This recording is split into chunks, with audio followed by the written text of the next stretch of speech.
The New York Mets may be feeble losers now, but we have to remember this is a team that's coming off of a playoff appearance. As the New York Mets made the playoffs last year, posting an 89-73 record. Or at least they made the playoffs under the 6-team format. Under the 5-team format that used to be, the Mets would have missed the playoffs. Or would they have? It is not so obvious. Because you have to look at the 2022 MLB season and the rule changes that came about of them in order to truly analyze, would the New York Mets have made the playoffs under the old rules? What would have happened? Because it wasn't just the fact that they added a succeed. There was other stuff too that makes it interesting when you realize the Mets record was tied with both the Atlanta Braves and the Diamondbacks. The way it worked was settled based off of statistical tiebreakers. And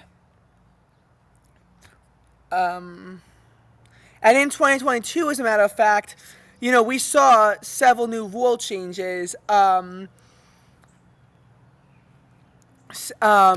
A lot of it had to do with the lockout that was happening in 2022. The season, much like 2020, was threatened.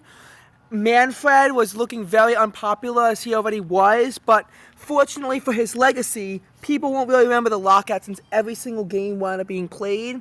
Not only was, did the season go on, but every single game was played. Now, with Manfred's legacy, I think that his poor handling of the Astros sign stealing scandal and his poor handling of COVID is going to do him in, but I think 2022, he's relatively off the hook for that. So the 2020-2021 rules that the doubleheaders will play to 7-inning games was appealed. The designated hitter rule was adopted full time. But the most important to us is tiebreaker games were eliminated and replaced with statistical tiebreakers. And now 12 teams qualified for the playoffs. Division winners 1 through 3 and 3 wild cards 4 to 6. The top 2 seeds have received a bye into the LDS. The lowest seed division winner and the 3 wild card teams played in the wild card round. The 3 seed played the 6 seed and the 4 seed played the 5 seed. There is no reseeding, so the 1 plays the winner of the 4-5 series, or the 2 plays the winner of the 3-6 series. It's not like in the NFL where if a 6 seed advances, they would go up against the 1 seed.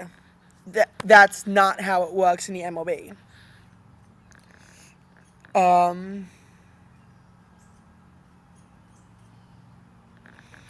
And we saw this on full display when there was no tiebreaker game between the Atlanta Braves and the New York Mets in 2022.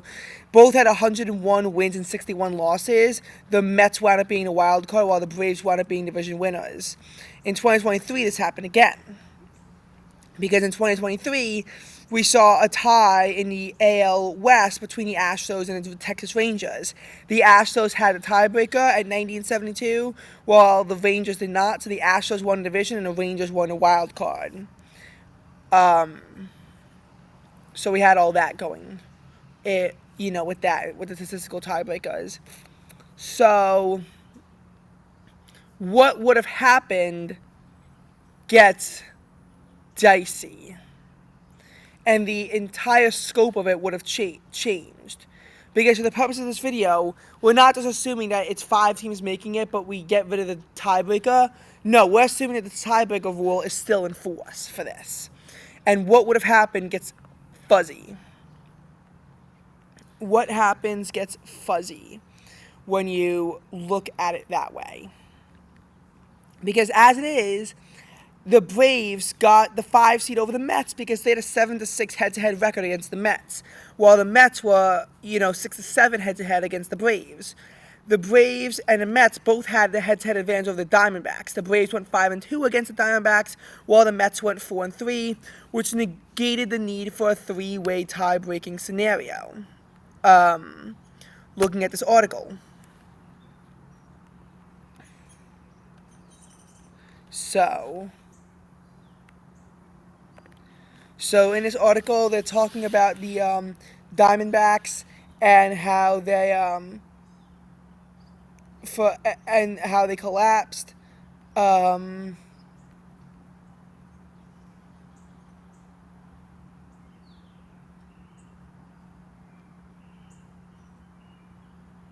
so.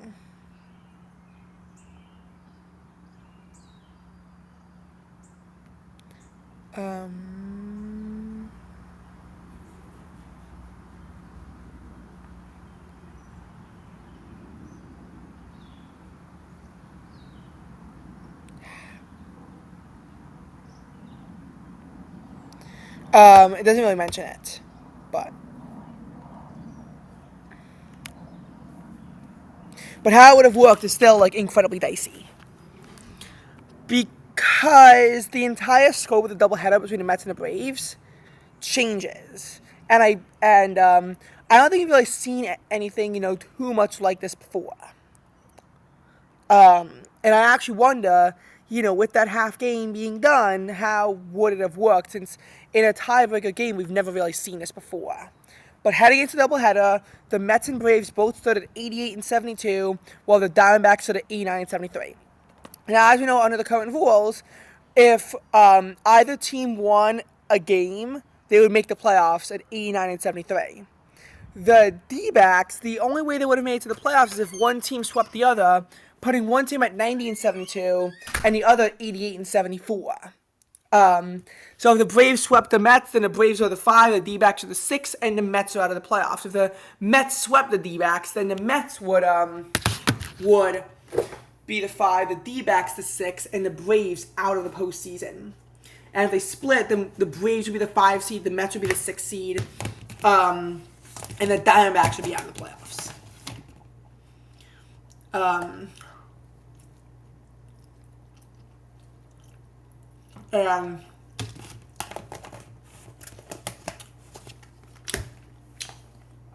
And remember too that the Mets would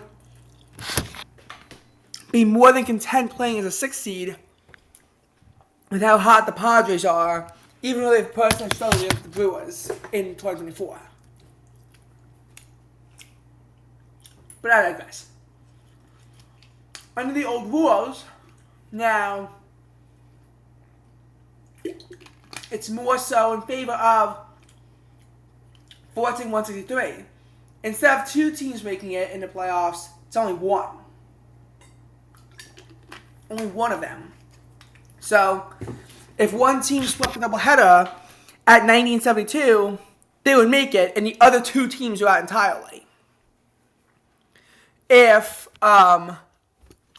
if they split, now it's 89-73, and now there's a whole series of things that have to happen. Now, well, I'm not sure what I learned this video is. Would that have eliminated the D-backs altogether? Or the D-backs have still had a chance? Because we missed like 1 game, what would have happened in this nightmarish scenario? We missed what would have happened in this nightmarish scenario by 1 game in 2007 when the Phillies, Rockies, and Padres had 89 wins, but the Phillies won the division. What would have happened if the Mets had also won 89 games would have just thrown everyone into a series of confusion. As it was, the only tiebreaker game that needs to be played was between the Rockies and the Padres. So, there were several game 163s before this, so game 163s before this. We never need a situation where there was 2. 2007 was a possibility. 2012, in 2012 they got close with the Orioles, Yankees, Rangers, and Athletics to all be very close together.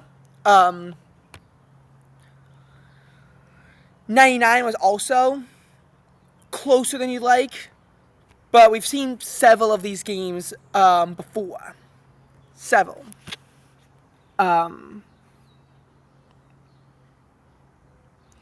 So. Now, in the NL, it used to be a 3-game series, but they've gotten rid of that, thank God. Looking at these Tiebreakers. The NL pennant used a tiebreaker series in 46, 51, and 59, and also 62. The AL had to use a pennant come down to the pennant race in 48. 1978, the AL East came down to that. 1980, we saw the NL West, come down to a pennant race. 1995 in the AL West, 1998 for the NL Wild Card, 1999 for the NL Wild Card, 2007 for the NL Wild Card, 2008 for the AL Central, 2009 for the AL Central, 2013 for the Wild Card, 2018 for the NL Central and the NL West. 2018, by the way, was the only instance where the two teams that lost Game 163 wound up making the playoffs anyway, as they were both fighting for divisions, but the losers would still be the wild card teams.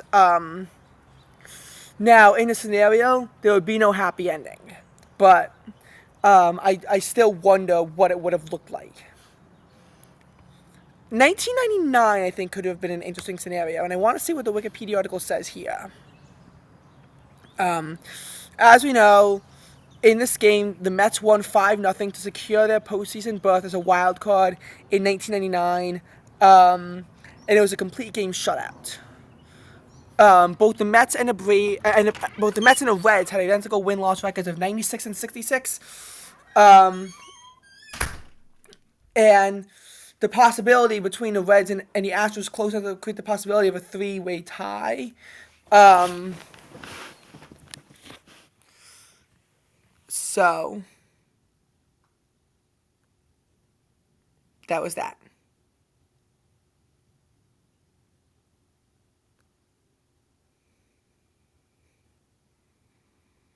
So now, if Houston had won their game, they won the division 97-65 against the Mets. So if Houston had not won the game, then they said they would have been a three-way tie for the NL Central and a wild card spot. Now, they say that if this had happened, the Mets would have made it as a wild card automatically, while the Astros and Reds would have played for the division titles. The loser would be 96 and 67. But I wonder what it would have looked like in here, because now I'm not even finding a definitive answer. So there really are two possibilities that I could see happening, and now I'll just sort of express my mind.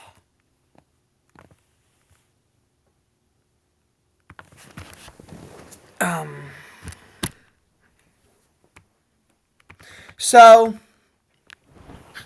in this scenario, we're assuming a split. So the Braves are 89 and 73, the Mets are 89 and 73, and the Diamondbacks are 89 and 73.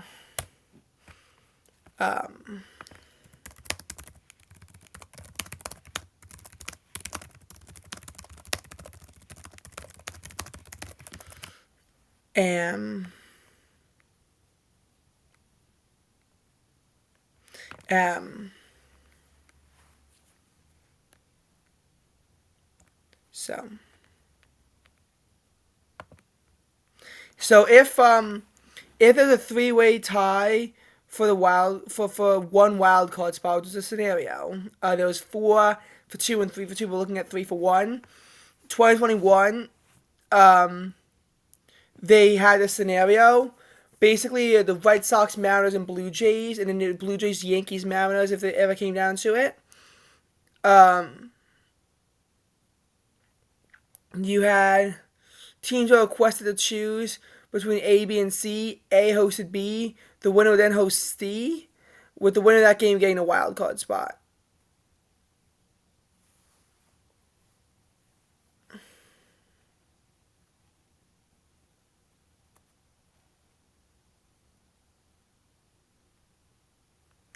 So, if this had happened, I don't actually know what the designations would have been.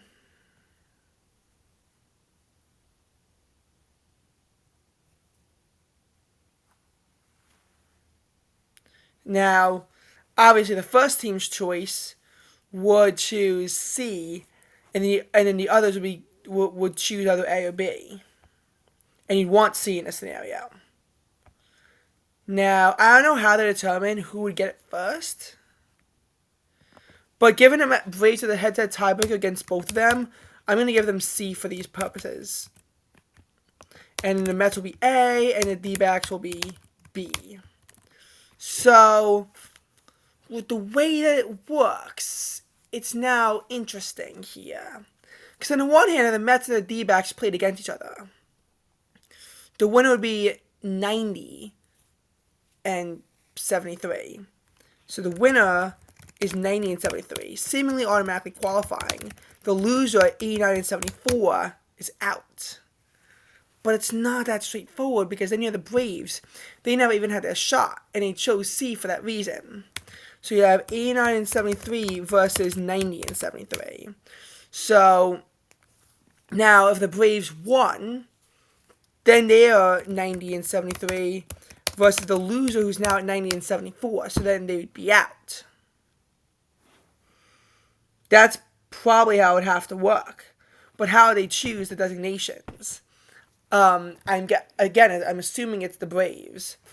So if that's the case, then you have the 89 and 73 Mets versus the 89 and 73 Diamondbacks. So then if you have a Mets win, for example, you have the 90 and 73 Mets versus the 89 and 73 Braves, as the 89 and 74 Diamondbacks are out. I'm also assuming this game would take place at Citi Field because the Mets had the head-to-head tiebreaker.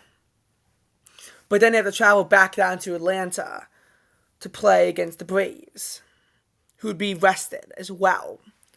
So in this case, we likely see the 90 and 73 Braves beat the 90 and 74 Mets.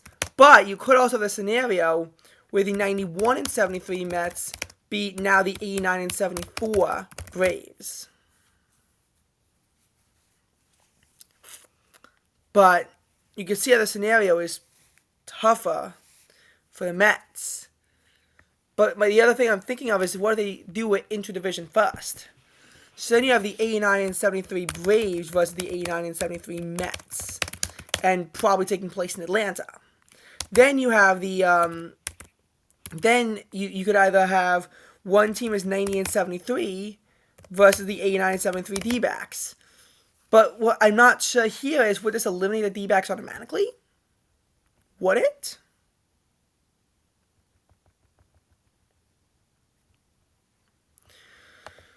Because if so, then there was no point for the D-backs even watching a tiebreaker, or would they have a chance to respond the same way the Braves did? I don't know how this would have went if this happened. It's very confusing. This scenario would have meant that the Mets would not have been eliminated from playoff contention, but it would have created a mess. Now, personally, as a Mets fan who's also, like most baseball players, a hater of the Astros, I do wish that we still had Game 163s. First of all, I found them iconic, and also, the Mets would have had a chance in 2022 to take the division. The Rangers would have had a chance in 2023 to take the division, but that's not the world that we live in.